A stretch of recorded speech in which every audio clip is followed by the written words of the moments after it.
No coração agitado do aeroporto Humberto Delgado, em Lisboa, o capitão Alexandre Mendes foi brutalmente arrastado para fora da cabine do voo para Paris pelos seguranças do aeroporto, enquanto seus colegas de tripulação riam e gritavam comentários homofóbicos cruéis.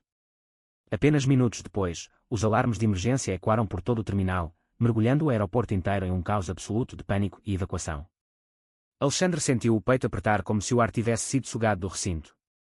Ele, um piloto com 15 anos de carreira impecável na TAP, homem respeitado pelos passageiros e pelos colegas mais próximos, agora era tratado como uma ameaça apenas porque alguém tinha visto uma mensagem no seu telemóvel, uma simples foto com Miguel, o seu companheiro há 4 anos, tirada durante umas férias em Cascais. O supervisor, um homem chamado Rui que sempre o olhara de lado nas reuniões de briefing, gritara alto o suficiente para que metade do terminal ouvisse: "Não admitimos este tipo de conduta aqui. Pilotos como você põem em risco a segurança de todos." As palavras ainda ecoavam na sua cabeça enquanto era empurrado para a zona de espera secundária, longe dos olhares curiosos que agora o fitavam como se ele fosse um criminoso. O coração batia descontrolado. Não era a primeira vez que sentia o peso do preconceito, mas nunca tão público, tão humilhante. Lembrou-se do dia em que contara à mãe, em Braga, que amava homens. O silêncio dela, o choro do pai, a porta que se fechara devagar. Agora, ali, no seu local de trabalho, o mesmo silêncio pesado voltava, mas multiplicado por dezenas de estranhos. Miguel ligou nesse momento. A voz preocupada do namorado atravessou a linha. "Alex, o que se passa?" "Vi nas notícias que há um incidente no aeroporto."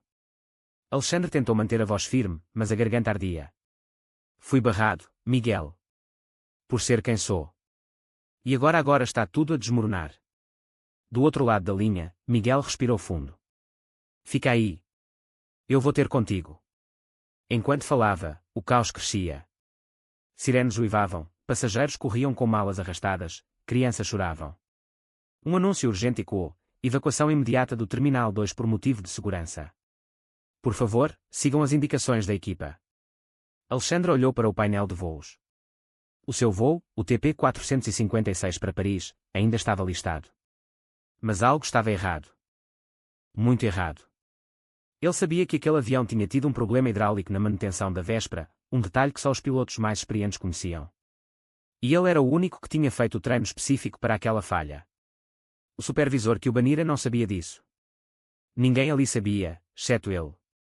O pânico instalava-se como uma onda. Pessoas empurravam-se nas saídas de emergência. Alexandre sentiu um impulso irresistível. Apesar de tudo, ele era piloto. A sua responsabilidade ia além do uniforme, além do preconceito. Ele não podia simplesmente ficar ali parado. Caminhou contra a corrente de gente em fuga, ignorando os gritos dos seguranças que ainda o vigiavam de longe. O coração batia agora não de medo, mas de determinação. O dia que começara com a humilhação estava prestes a mudar tudo. Alexandre conseguiu chegar à zona de controle de operações, onde o pessoal de terra corria de um lado para o outro com rádios a crepitar. O seu antigo colega, Pedro, que nunca escondera a sua antipatia, parou de repente ao vê-lo. "Tu? O que fazes aqui? Foste proibido." Alexandre não respondeu logo. Olhou para o ecrã principal que mostrava o avião ainda estacionado na pista, com os motores a aquecer. "Há um problema no sistema hidráulico. Eu sei como resolver se for preciso aterrar de emergência." Pedro riu com desdém, mas o riso morreu quando o rádio anunciou: "Avião TP-456 reporta perda de pressão hidráulica. Tripulação em pânico." O rosto de Pedro empalideceu. Alexandre sentiu uma mistura estranha de raiva e pena.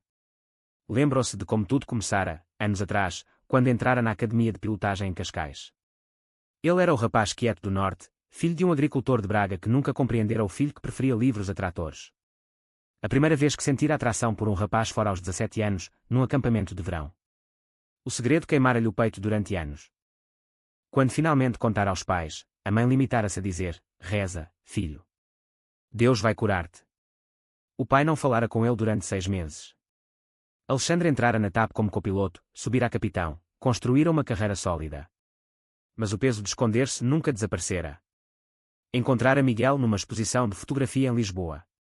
Miguel, professor de arte no liceu, com olhos calmos e um sorriso que fazia o mundo parecer mais leve. O primeiro beijo fora numa rua estreita do bairro Alto, sob a luz dos candeeiros antigos. "Não tens de esconder-te comigo", dissera Miguel naquela noite.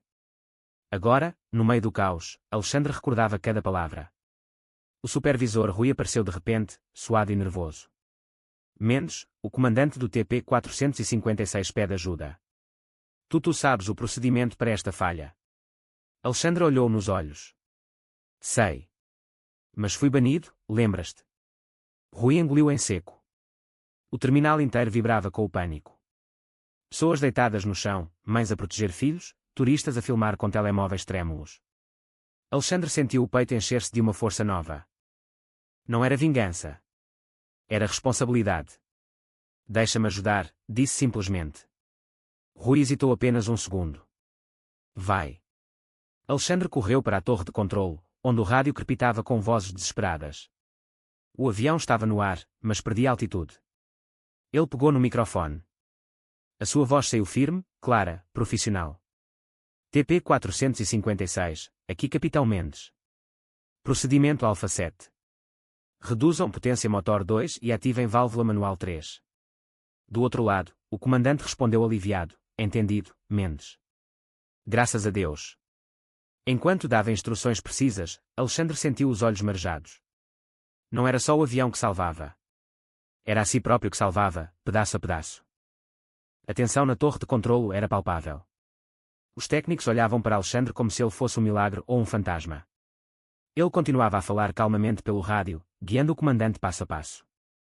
Mantenham o nariz ligeiramente acima da linha do horizonte. Confiem nos instrumentos. Lá fora, o aeroporto era um mar de luzes azuis e vermelhas. Ambulâncias, bombeiros, equipas de segurança. O pânico espalhara-se aos terminais vizinhos. Passageiros do voo banido para Alexandre agora corriam para as saídas, mas muitos paravam para olhar o ecrã gigante que transmitia imagens da pista. Uma repórter local, microfone na mão, gritava: um piloto barrado por motivos pessoais está a coordenar a aterragem de emergência. Alexandre ignorou os olhares. A sua mente voltava ao dia em que conhecera Miguel melhor. Tinham passado um fim de semana em Sintra, caminhando pelos jardins do Palácio da Pena.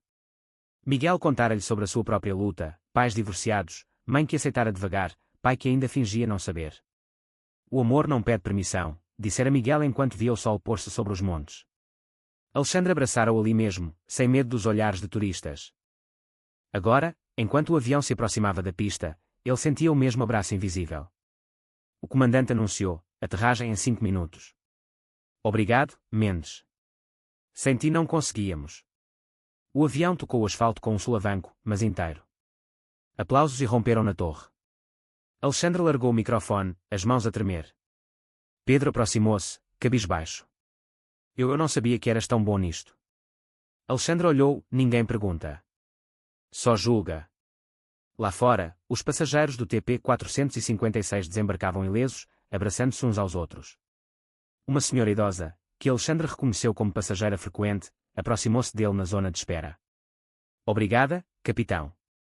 Vi o que fizeram consigo. Foi injusto. Alexandre sorriu pela primeira vez naquele dia. O caos começava a acalmar, mas dentro dele uma tempestade ainda rugia.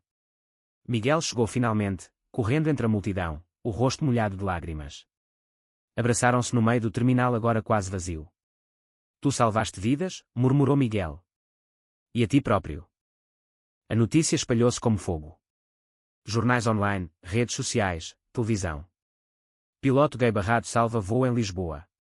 Alexandre estava sentado numa sala de espera improvisada, com Miguel ao lado, quando o diretor da TAP apareceu, acompanhado por 2 advogados.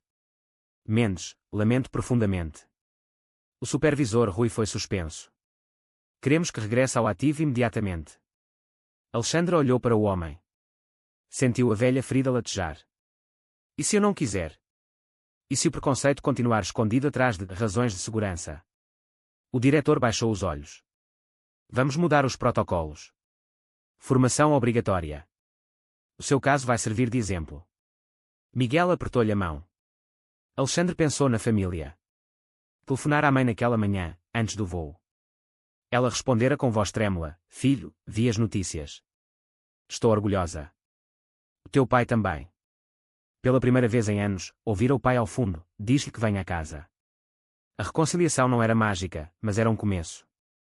Enquanto falava com o diretor, um grupo de tripulantes aproximou-se.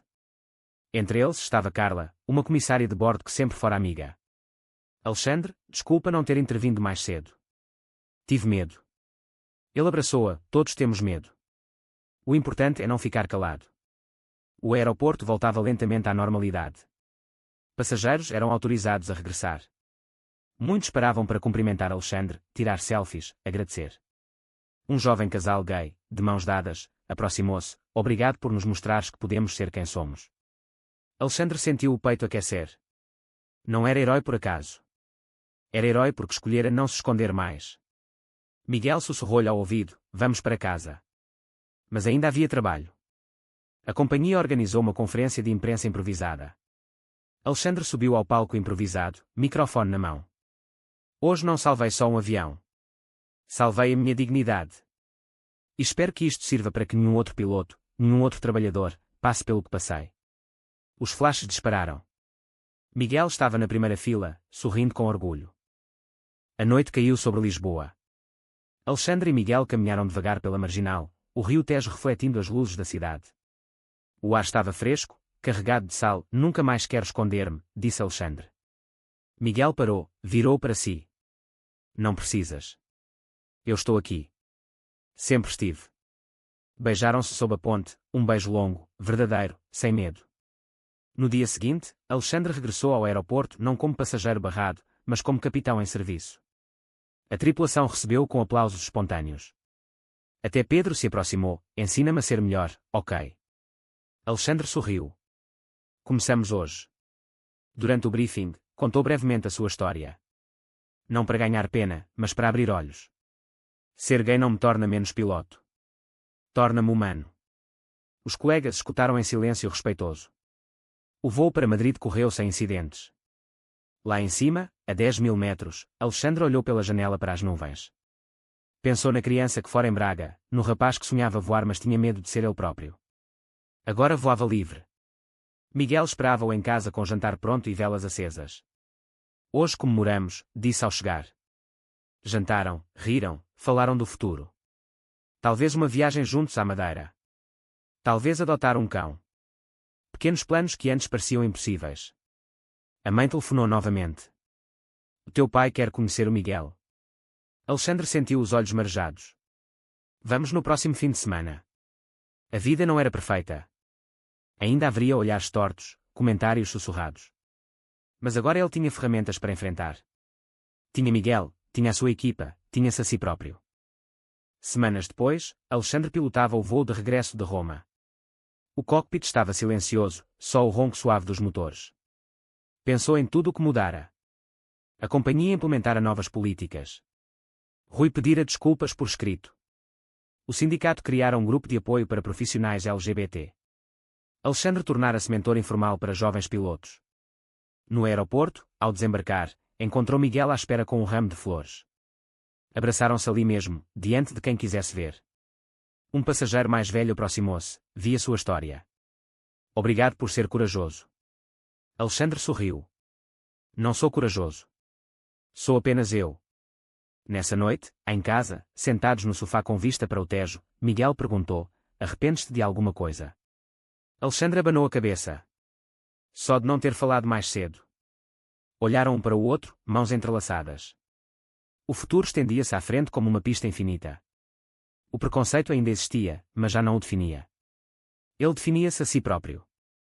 E voava mais alto do que nunca. O preconceito profissional pode ser justificado pela segurança.